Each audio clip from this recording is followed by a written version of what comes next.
معزول کر دیا گیا اور وہ ہندوستان کے اندر جلا وطنی کی زندگی گزار رہا تھا۔ تو اس طرف پھر یہ ہوا کہ سدوزئی فیملی کے سدوزئی ڈائنیسٹی جو تھی اس کے خلاف جو بارکزئی تھے انہوں نے سازشیں شروع کر دی تھیں، اور بالآخر یہ ہوا کہ بارکزئی فیملی کے جو دوست محمد خان تھے انہوں نے اقتدار پر قبضہ کر لیا، اور پھر ان کی حکومت قائم ہو گئی دوست محمد خان کی۔ تو دوست محمد خان 1826 میں افغانستان کے بادشاہ بن گئے تھے۔ اب افغانستان کا جو علاقہ ہے یہ احمد شاہ ابدالی نے پہلی دفعہ افغانستان کی ایک اسٹیٹ قائم کی تھی، یہ 1747 میں، جب اس نے نادر شاہ سے اقتدار جو لیا۔ وہ نادر شاہ کی فوج میں ایک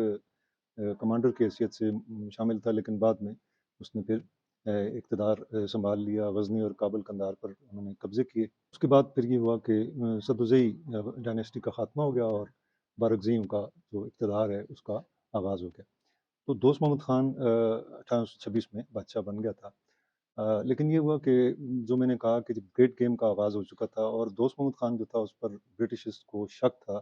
کہ وہ پرو رشین ہے اور اس کا جھکاؤ جو ہے وہ رشیا کی طرف ہے، تو اسی خدشے کے پیش نظر انہوں نے اپنا کوئی سفارتی مشن جو ہے وہ بھیجنا چاہا افغانستان میں، لیکن انہیں اس میں کامیابی نہیں ہوئی۔ بہرحال یہ ہوا کہ پھر 1839 میں اس دوران جو تھا رشیا، میں نے جیسے آپ کو بتایا کہ کچھ